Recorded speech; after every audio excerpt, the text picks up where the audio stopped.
오늘 우리가 은혜로 구원받는다라고 하는 말씀으로 함께 은혜를 나누도록 하겠습니다. 제가 청년 때 그 교회 학교에서 이제 여름 성경학교 마지막 날은 항상 이렇게 물놀이를 가는데 이제 물놀이 갔을 때에 집중이 잘 안 되죠. 앞에는 뭐 계곡물이 흐르고 있고 막 얘들은 빨리 뭐 수영하고 싶어서 안절부절하죠. 그런데 예배는 먼저 드리고 해야 되잖아요. 강도사님이 이제 말씀을 전하실 때 저에게 부탁을 했어요. 그 아이들 중에 제일 말썽꾸러기 있죠. 그 아이들 중에 대장, 이 아이만 딱 잡아놓으면 다른 아이들 조용하거든요. 근데 그 아이를 저한테 맡겼어요. 저 아이, 제일 말썽꾸러기 아이를 네가 잡고 떠들지 못하게 해라. 그래서 따로 앉았어요. 우리는 따로. 그래서 제가 아이를 딱 붙잡고 있는데 가만히 있겠습니까? 뭐 엉덩이는 들썩들썩하죠. 뭐 강도사님 말씀이 귀에 들어오겠습니까? 뭐 애들 다 보니까 예배는 강도사님만 혼자 드리고 있고 얘들은 벌써 엉덩이가 들썩들썩해요. 빨리 물에 들어가고 싶어가지고. 그래도 이 아이를 내가 붙잡고 있는데 도무지 말을 들어야 말이죠. 계속 떠들고 그래서 제가 야단을 치고 좀 협박을 좀 했어요. 너 이렇게 떠들고 말 안 들으면 천국 못 가. 제가 이렇게 협박을 했어요. 그런데 한참 있으니까 한참 후에 제 마음속에 밀려오는 생각이 뭐냐면 말 안 들으면 천국 못 가? 떠들면 천국 못 가는 거 맞아? 성경 어디에 있어? 누가 그러디? 이게 마음속에만 밀려오는 거 마음속에. 근데 솔직히 그 아이에게 제가 사과는 안 했어요. 왜냐하면 또 자존심이 있어서 그런지 사과는 안 했는데 사실 그 일이 저에겐 큰 충격이었어요. 그렇게 하면 구원 못 받아. 그렇게 하면 천국 못 가. 그런데 저만 그런 게 아니라 대부분의 성도들이 갖는 마음이더라고요. 저 어렸을 때 이제 한 90년대 또 2000년대 보면 그 아이들 노랑머리하고 빨강머리 한참 유행했죠. 그렇게 오면은 뭐라고 그럽니까? 그렇게 하고 천국 가겠냐? 너 구원 받겠냐? 이러죠. 그리고 여자들은 그때 한참 유행이 배꼽티 유행한 거 아세요? 세상의 중심은 배꼽이니 배꼽을 드러내리라. 이런 분들 계셨잖아요. 아니 교회 나오면서 어떻게 배꼽을 내놓고 다니느냐? 그렇게 하고 어떻게 천국 간다고 말할 수 있느냐? 근데 누가 그렇게 가르쳤죠? 누가 그렇게 말 안 듣고 조금 떠든다고 해서 천국 못 간다고 누가 그렇게 가르쳤죠? 그런데 성경에도 그 모습이 나타나요. 오늘 본문 말씀도 보면 비슷한 그런 내용이 나타나더라고요. 예수 믿으면 구원받고 천국에 갈 줄 알고 예수를 믿었는데 많은 이방인들이 예수 믿었잖아요. 그런데 그 유대인들 가운데는 크게 못마땅합니다. 그래서 많은 유대인들 가운데에 이방인들 향해서 뭐라고 이야기하냐면 여러분 그렇게 신앙생활하면 구원 못 받아요. 그러는 거예요. 1절 말씀을 보시면 이렇게 말하고 있어요. 너희가 모세의 법대로 할례를 받지 아니하면 능히 구원을 받지 못하리라. 예수 믿는다고 구원 받는 게 아니라 할례를 받아야 되고 율법을 준수해야 구원 받는 거지. 여러분 이방 사람들에게 할례를 강조하는 겁니다. 여러분 이 할례를 강조하고 율법 준수를 강조한 이유는 뭐냐면 그 이방 사람들이 유대교로 이 개종할 때 개종식 할 때 큰 그 두 가지 행위가 뭐냐면 이방 사람이 유대교로 개종할 때 할례를 하고요. 율법 준수에 맹세를 하게 되거든요. 이거를 하라는 거예요. 이거를. 그래야 우리도 예수 믿고 구원받음의 공동체로 인정해 주겠다. 그러기 전에는 너희들 우리가 구원의 공동체로 인정 못하겠다라고 하는 겁니다. 왜 이런 일이 벌어졌을까 생각해 보면 이런 것 같아요. 이 유대인들은 나면서부터 할례를 받고 그 율법에 이렇게 뭐라고 그럴까요? 찌들어 있는 거죠. 율법에 하라 하지 마라라고 하는 규정들이 있어요. 예를 들면 돼지 같은 경우는 부정한 짐승입니다. 돼지고기는 먹어서도 안 되고요, 만져서도 안 되거든요. 부정한 사람, 이 돼지고기를 먹은 사람과 내가 교제를 하면 나도 부정한 사람이 돼요. 예를 들면 이럴 것 같아요. 이방 사람들은 돼지고기 좋아할 거 아닙니까? 돼지고기 맛있게 먹고 와가지고 교회에 와가지고 이렇게 하는 거죠. 유대인들 보고 아이고 집사님 반갑습니다, 권사님 반갑습니다, 딱 손을 내밀었어요.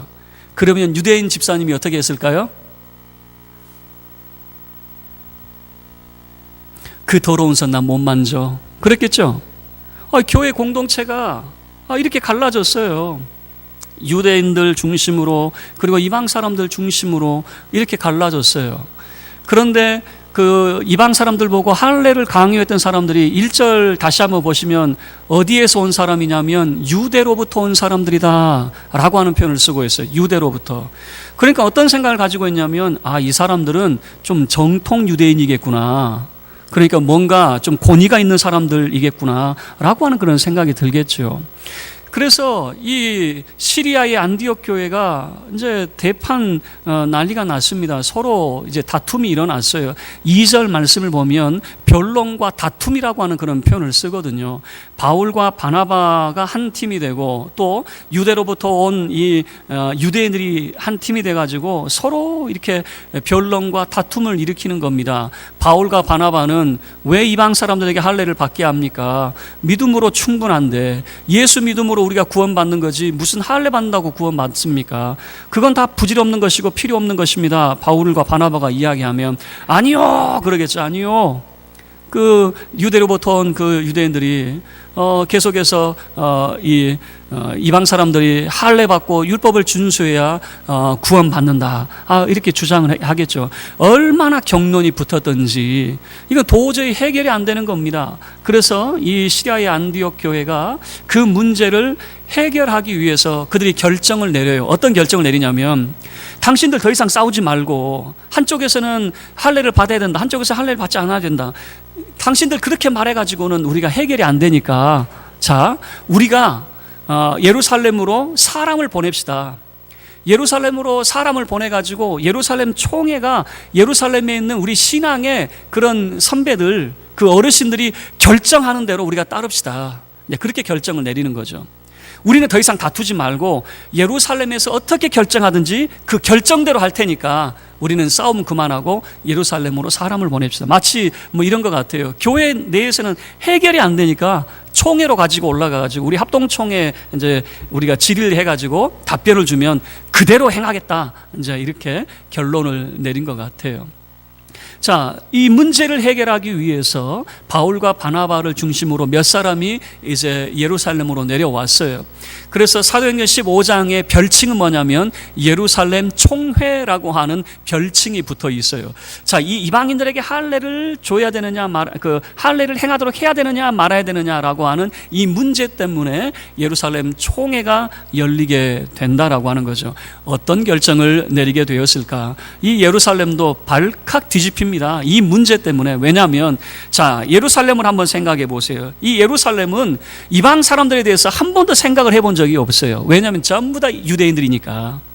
전부 다 유대인들만 모여 있으니까 한 번도 이방 사람들에 대해서 생각을 안 했는데, 지금 이방인 지역에는 이방인들이 지금 그 모여있는 교회는 이 문제 때문에 너무 지금 소란스러운 거죠. 그래서 이 가부간의 결정을 내려달라라고 하는, 소위 말하면 이제 상소문이 올라왔으니까 이거를 해결을 해야 되는데, 예루살렘 교회도 뭐라고 그럴까요? 난장판이 됐습니다. 이 문제 때문에 얼마나 격론이 일어났는지. 자, 먼저 이방인들에게도 할례를 하라고 해야 되고 율법을 준수하라고 해야 된다라고 하는 이쪽 입장, 5절 말씀을 보면 바리새파 사람들을 중심으로 그런 의견들을 가지고 있었어요.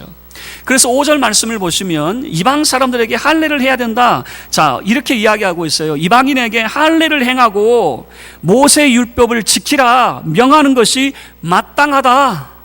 마땅하다라고 하는 말은 뭐냐면, 오늘날 우리식으로 다시 재해석을 하면 이것이 곧 법이요, 그 소리예요. 이게 법이다라고 이제 규정을 해버리는 거죠. 무슨 말입니까? 이게 법이요, 더 이상 거론하지 마라. 이방인들도 당연히 할례 받아야지, 율법 준수해야지, 그래야 구원받는 하나님의 백성이라 말할 수 있는 거지. 그게 법이니까 딴소리 하지 마시오. 이제 이렇게 바리새파 사람들을 중심으로 그런 의견을 개진을 하게 되는 겁니다. 아주 이게 첨예하게 지금 대립이 됐어요. 성경의 글로 읽으니까 이게 쉽게 해결된 것 같지만은 아주 난상 토론이 벌어졌던 것 같아요. 자, 이방인들에게 할례를 줘야 된다라고 하는 입장에서 바리새파 사람들이 주동적으로 그 의견을 개진을 했어요. 이제 반대 입장에서 바울과 바나바와 같은 입장에서는 누가 변론을 하게 되냐면 베드로가 일어나서 변론을 하게 됩니다. 베드로가 일어나서 하는 이야기가 뭐냐면 자기의 경험을 먼저 이야기했던 것 같아요. 자기가 가이사랴에 있는 그 백부장, 로마의 백부장 고넬료의 집에 그 있었던 사건, 여러분 그 사건은 베드로에게도 큰 충격이었던 것 같아요. 그러면서 그가 하는 이야기가 뭐냐면 하나님께서 그렇게 행하셨는데, 자, 성령께서 유대인이든 이방 사람이든 차별하지 아니하고 모든 사람들에게 그 가정에 임하셨는데, 자, 하나님은 사람을 차별하지 않는다. 유대인만 하나님이 좋아하시고 이방인들을 하나님이 차별하시느냐? 절대 그렇지 않는다. 자, 그 이야기를 보시면 9절 말씀에 이렇게 이야기합니다. 베드로가 하는 이야기예요. 믿음으로 그들의 마음을 깨끗이 하사 그들이나 우리나 이방 사람들이나 유대인이나 차별하지 아니하셨느니라. 여러분, 하나님은 차별하지 않는다라고 하는 그런 이야기를 꺼내놓게 되는 거죠. 그러나 기본적으로 유대인들은 무슨 생각을 가지고 있었냐면 하나님은 유대인만 사랑하신다라고 하는 생각을 했어요. 그래서 여러분, 유대인들은요 뼛속부터 무슨 생각이냐면 전도하지 않습니다. 복음을 전해야 된다는 생각이 없어요. 왜 그러냐면 유대인만 구원받으면 되거든요. 혈통적으로 유대인만 구원받으면 되기 때문에 전도할 생각이 없어요. 그냥 우리만 구원받으면 되는 거예요. 그런데 기독교는요, 예수 그리스도를 통해서 주어진 이 기독교는요, 복음 전파가 강조가 되고 있어요. 예수님께서 부활하신 이후에 제자들에게 하신 말씀이 뭡니까? 너희 성령이 너희에게 임하시면 너희가 권능을 받게 된다. 너희가 권능을 받으면 어떻게 해야 되느냐? 예루살렘과 온 유대와 사마리아와 땅끝까지 이르러 내 증인이 되어야 된다. 이 복음 전파와 관련된 것이 기독교 신앙이란 말이에요. 너무 차이가 나요. 무슨 말입니까? 유대교의 신앙은 우리만 구원받으면 돼요. 새신자가 오는 거 싫어해요. 그러나 기독교 신앙은 여러분 선교 지향적인 신앙을 가지고 있다라고 하는 것을 보여주고 있어요. 5월이 돼서 우리가 총동원 전도주의를 행할 때에 성도분들이 막 그 고민을 많이 합니다. 이제는 아무리 주위를 둘러봐도 전도할 사람도 없는데 목사님은 왜 그렇게 전도하라고 그러는지, 왜 이렇게 사람을 데려오라고 하는지, 아무리 봐도 이제는 내 주변을 둘러봐도 교회 안 다니는 사람이 없는 것 같은데 왜 그럴까? 왜 그러냐면 기독교 신앙은 선교 지향적인 마음을 갖고 있어야 되기 때문에 그래요. 여러분, 이제 내 주변에 다 예수 믿으니까 이제 복음 전할 곳도 없다, 이런 마음을 가지고 있으면 유대교적 신앙인 거예요. 그냥 우리끼리만 이제 잘 지내자라고 하면 그건 유대교적 신앙입니다. 기독교적인 신앙은요, 하나님 앞에 서는 그날까지 선교 지향적인 마음을 가지고 있어야 돼요. 복음을 전한다라고 하는, 땅끝까지 이르러 그리스도의 복음을 전한다라고 하는 그 의식을 가지고 있어야 됩니다. 이 베드로가 일어나서 하는 이야기가 이겁니다. 하나님은 유대인과 이방 사람을 차별하지 않으셨습니다. 그리고 11절에 아주 귀한 이야기를 꺼내놓게 되는 거예요. 11절의 이야기가 베드로의 핵심의 이야기입니다. 이것이 우리의 신앙의 고백이 될 수 있어야 됩니다. 자, 우리 11절 함께 합독하겠습니다. 시작. 그러나 우리는 그들이 우리와 동일하게 주 예수의 은혜로 구원받는 줄을 믿노라 하니라. 베드로가 힘주어서 결론을 내는 것은 뭐냐면 우리는 은혜로 구원을 받습니다. 우리는 은혜로 구원을 받습니다. 이 이야기를 하게 되는 겁니다. 유대교에 있는 사람들은 율법이라고 하는 원리 원칙을 강조하게 됩니다. 그러나 여러분, 기독교 신앙의 가장 기본적인 핵심은 뭐냐면 은혜로라고 하는 거예요. 은혜로. 절대 놓쳐서는 안 됩니다. 은혜로라고 하는 것을 놓치게 되면 기독교 신앙의 기본이라고 말할 수 없어요. 베드로가 이야기합니다. 하나님은 유대인이나 이방 사람을 차별하지 않습니다. 그 어떤 누구도 차별하지 않습니다. 은혜로 구원을 받습니다. 우리는 그 믿음을 갖고 있습니다라고 그가 말하게 되는 것이죠. 여러분, 유대교적 신앙을 가지고 있는 사람은 여전히 사람을 차별해요. 머리가 왜 그래? 옷은 왜 그래? 네 삶은 왜 그래? 계속해서 차별해요. 그러나 기독교적 신앙을 가지고 있는 사람은 은혜로라고 하는 거죠. 은혜로. 나도 하나님의 은혜로 구원받았으며 내 주변을 돌아볼 때 그들도 하나님의 은혜로 구원받는다라고 하는 것이죠. 여러분, 구원은 하나님의 주권입니다. 하나님이 사랑하시고 기뻐하는 사람을 하나님이 택하여 구원하시고 주의 백성을 삼으시는 거죠. 은혜로 구원받는 줄 믿습니다. 베드로가 이렇게 선언을 했어요. 자, 두 의견이 충돌을 하고 있는 거죠. 한쪽에서는 바리새파를 중심으로 이방 사람도 할례 받아야죠, 율법을 지켜야죠. 그러나 베드로를 중심으로 아니요, 은혜로 구원받습니다 라고 하는 거죠. 그럴 때에 이제 바울과 바나바에게 기회를 줬던 것 같아요. 자, 여러분들도 한번 이야기를 해보십시오. 그럴 때 바울과 바나바가 1차 선교 여행을 했었잖아요. 그들이 갈라디아 지역에 가서 선교 여행을 하면서 있었던 이야기를 쭉 꺼내놨어요. 이방 사람들이 어떻게 복음을 받아들였는지, 그 모든 이방 사람들이 구원받았던 그 핵심이 무엇인지 이렇게 말하고 있어요. 12절 말씀 제가 읽을게요. 온 무리가 가만히 있어 바나바와 바울이 하나님께서 자기들로 말미암아 이방인 중에서 행하신 표적과 기사에 관하여 말하는 것을 듣더니, 바울과 바나바가 이방인 가운데 나타난 표적과 기사에 대해서 이야기합니다. 그런데 12절에 가장 중요한 표현이 뭐냐면 하나님께서 자기들로 말미암아 라고 하는, 하나님께서 어떻게 바울과 바나바를 통하여 표적과 기사를 통하여 이방 사람들을 구원했게 하셨는가라고 하는 것을 증언했다라고 하는 것이죠. 이 모든 이야기를 사람들이 다 들었어요. 그리고 이제 최종 결정을 내려야죠. 최종 결정을 누가 내리냐면 예수님의 동생이었던 야고보가 최종 결정을 내리게 됩니다. 13절 말씀에 이제 말을 마침에 모든 말을 다 들었어요. 변론하는 말도 들었어요. 이쪽 말도 듣고 저쪽 말도 듣고 바울과 바나바의 말도 듣고 다 들었어요. 다 듣고 난 다음에 최종 결정을 내리게 되는데, 그게 바로 야고보가 교회 수장으로서, 교회 최고 지도자로서 이제 최종 결정을 내리고 있다라고 하는 것이죠. 여러분, 이것을 통해서 우리 교회가 지향해야 될 바는 뭐냐면 한쪽 말만 들으면 안 돼요. 양쪽의 말을 다 들어야 됩니다. 그리고 중간의 이야기도 다 들어보고 그 다음에 최종 결정을 내리는 것이 가장 바람직하다라고 하는 것을 성경을 통해서 보여주고 있는 거예요. 초대교회는 문제가 없었던 게 아니에요. 경론이 일어났어요. 이거 어떻게 해야 됩니까? 이 시리아 안디옥 교회는 해결이 안 돼가지고 이 문제를 예루살렘까지 가지고 왔잖아요. 경론이란 말이에요. 경론이 일어날 때에 한쪽 말만 듣는 것이 아니라 다 들어봤어요. 다 들어보고 하나님의 뜻이 무엇인지, 그리고 하나님께서 우리에게 원하시는 것이 무엇인지 최종 결정을 내리게 된다라고 하는 거죠. 야고보가 이제 최종 결정을 내립니다. 19절과 20절 말씀을 보시면 이렇게 이야기합니다. 그러므로 내 의견에는, 야고보가 최종 결정을 내립니다. 내 의견을 통해서 최종 결정을 내립니다. 이방인 중에서 하나님께로 돌아오는 자들을 괴롭게 하지 맙시다. 여러분, 이게 초대교회가 내린 결론이에요. 무슨 말입니까? 이방 사람들 보고 할례 받아라, 율법을 준수해라, 괴롭히지 맙시다. 무슨 말입니까? 예수 믿음으로 충분합니다. 은혜로 구원받습니다.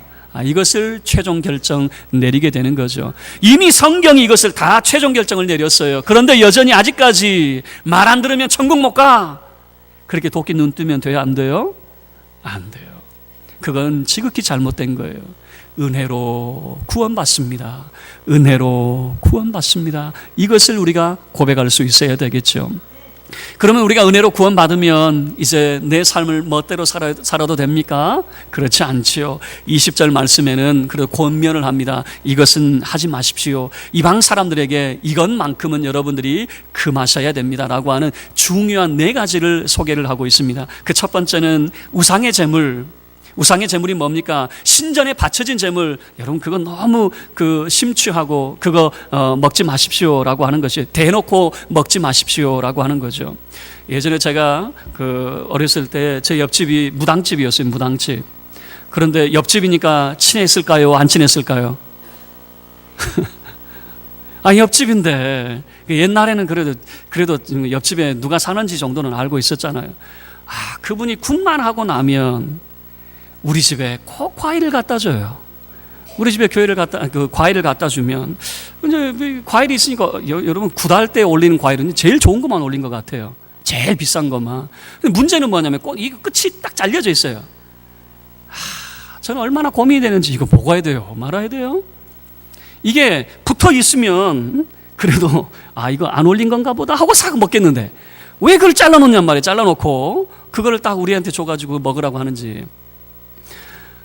우상의 제물에 대해서는 결정을 내립니다. 우상에게 바쳐진 제물은 금하도록 먹지 마십시오. 그리고 목매어 죽인 것 먹지 마시고, 그리고 피채 먹지 말라는 거는 뭐냐면, 피라고 하는 건 저도 어렸을 때 보면 그 동네 어르신들 돼지 잡을 때 보면 목을 이렇게 따가지고 피 먼저 받아서 드시더라고요. 그런 거 하지 마라 그 말입니다. 왜냐하면 성경은 규제를 할 때에 피에 생명이 있다 이야기하고 피를 먹지 말도록 금하고 있거든요. 그러니까 다른 것들은 율법을 뭐 이거는 해라 저거는 하지 말아라 그렇게 모든 것을 유대인들이 하는 만큼은 요구하지는 않겠지만 최소한대로 이 정도는 해주시오라고 하는 것이죠. 그리고 네 번째는 간음에 대한 이야기입니다. 간음의 문제는 뭐냐면 그 이방 사람들의 문화는 이 음행이 굉장히 그 팽배해 있었어요. 무슨 말이냐면 오늘날 우리는 그 매춘이라고 하는 부정적인 의미로 사용이 되죠. 매춘은 여러분 어떻습니까? 긍정적인 의미가 아니잖아요. 부정적인 의미잖아요. 그런데 성경 시대만 하더라도 매춘은 부정적인 의미가 아니라 긍정적인 의미였습니다. 그 매춘의 행위를 통해서 풍년을 기원할 수가 있었거든요. 그래서 신창이라고 하는, 신의 창녀라고 하는 그런 제도가 있었단 말이에요. 그래서 이방 사람들은 무슨 생각이 있었냐면 매춘이 부정적인 의미가 아니라 긍정적인 올해 풍년을 기원하고 신의 은총을 받는 그런 긍정적인 의미를 가지고 있었어요. 그래서 간음이라고 하는 것이 전혀 도덕적으로 문제가 안 됐단 말이에요. 그러나 유대교 신앙으로 볼 때는 그건 굉장히 큰 문제거든요. 그건 간음죄에 해당하는 것이거든요. 그래서 이 음행의 문제를 거론을 해서 음행 이것을 하지 마십시오라고 하는 네 가지를 당부를 하게 되는 거죠. 그리고 이제 예루살렘에서 사람을 보내는데 서신과 함께 답장과 함께 이제 사람을 보내는데 유다와 실라라고 하는 사람을 함께 대동해서 보냅니다. 왜냐하면 그 사람들이 예루살렘 총회에서 이런 결정을 해줬습니다 라고 하는 그런 편지를 이제 가져가게 만드는 거죠. 자, 그리고 그 편지의 내용이 22절부터 29절까지 그 편지의 내용인데, 자, 이런 이야기를 담고 있습니다. 자, 어떤 유대인들이 시리아 안디옥 교회를 힘들게 했다면서요. 편지의 내용이에요. 그 사람들 우리가 보낸 사람들 아니에요. 무슨 말이죠? 그 사람들 말 들을 거 없습니다. 그 소리예요. 그러니까 이 시리아 안디옥 교회에 유대로부터 온 어떤 유대인들이 교회를 어지럽혔잖아요. 이방 사람들도 할례 받아야 됩니다. 막 이렇게 했잖아요. 그런데 예루살렘 총회에서 보낸 편지는 뭐냐면 그 사람들 우리가 보낸 사람들 아니니까 걱정하지 마세요. 그 사람들 말 안 들어도 돼요. 우리가 이 유다와 실라를 통해서 편지를 보내니까 이것이 진짜입니다. 그 진짜 내용 우리가 함께 살펴봤던 대로 여러분들 그 편지의 내용 속에서 이런 겁니다. 28절 말씀 보실래요? 그 편지의 핵심입니다. 28절에 성령과 우리는 이 요긴한 것들 외에는 아무 짐도 너희에게 지우지 아니하는 것이 옳은 줄 알았으니 여러분에게 그 어떤 것도 지우지 않겠습니다. 무슨 말일까요? 할례 안 받으셔도 됩니다. 율법 준수 안 하셔도 됩니다. 여러분들에게 유대인 되어달라고 말하는 게 아닙니다 라고 하는 거죠. 여러분 유대인 흉내 내지 마세요 라고 하는 이야기예요. 그럼 무슨 이야기일까요? 여러분은 예수 그리스도의 제자입니다. 예수 그리스도를 믿음으로 여러분 구원받는 거예요. 우리는 은혜로 구원받은 사람들입니다. 유대인이나 이방 사람이나 다 하나님의 은혜로 구원받은 것이지 할례 받는다고 구원받는 것도 아니고 율법을 철저하게 지킨다고 구원받는 것도 아니다라고 하는 것이죠. 말씀을 마칠게요. 이렇게 하면 구원 못 받아. 여러분 그렇게 말하면 안 되겠죠. 어느샌가 우리에게도 편견이 생겨버려요. 우리의 한국적인 그런 상황에서 편견들이 생겨버려요. 하나의 예를 들어볼까요? 어떤 분이 이런 이의를 제기를 하더라고요. 세례를 할 때에 흰 장갑을 껴야 됩니까? 말아야 됩니까? 성찬식을 행할 때에 흰 장갑을 껴야 됩니까? 말아야 됩니까? 저는 한 번도 생각해 본 적이 없어요. 우리 선배님들이 다 흰 장갑을 끼고 그 예식을 진행했기 때문에 뭐 당연히 껴야 된다고 우리 생각을 했죠. 근데 그분이 이의를 제기하는 게 뭐냐면 언제부터 우리가 흰 장갑을 꼈습니까? 성경 역사로 장갑을 낀 예가 없습니다. 언제부터 꼈습니까? 그랬더니 우리나라 신사참배에 있죠. 그 일제의 영향에 신사참배하는 사람들은 반드시 흰 장갑을 끼거든요. 그게 하나의 예가 돼서 지금까지 우리가 이 장갑을 끼고 있는데 껴야 됩니까? 말아야 됩니까? 이 질문을 던지는 거예요. 이 이의 제기를 하는 거예요. 여러분 어떻게 해야 됩니까? 그건 각자의 신앙에 맡기는 거예요. 그러나 여러분, 우리가 놓치지 말아야 될 신앙의 본질이 있다면 우리의 삶을 살아가면서 여러 가지 어려운 문제들이 있어요. 복잡한 문제들이 있어요. 그러나 초대교회가 보여준 것은 소통을 통해서 문제를 해결해 나가고 있다라고 하는 것이죠. 이쪽의 말도 들어보고 저쪽의 말도 들어보고 그리고 그 모든 말들을 다 종합해서 결정을 내리는 거죠. 우리의 교회도 우리가 나아가야 될 그런 방향이 있다면 모든 말들을 종합해서 소통하는 그런 과정들이 있어야 되겠죠. 그러나 결론은 이겁니다. 결론은 은혜로 구원받습니다. 여러분, 정말 마음속에 새겨주세요. 이게 안 새겨지니까 첫 번째 우리 자신의 문제가 생겨요. 이렇게 신앙생활에서 내가 구원받을 수 있을까? 은혜로 구원받음을 잊어버리는 거예요. 나 자신에게 뿐만 아니라 타인을 향해서 정죄하고 손가락질합니다. 그렇게 신앙생활하면 구원 못 받아라고 하는, 여전히 우리도 똑같이 손가락질을 하게 되는데 은혜로 구원받는다는 사실을 자꾸만 놓쳐버리기 때문에 그래요. 철저하게 고백을 하셔야 됩니다. 은혜로 구원을 받습니다.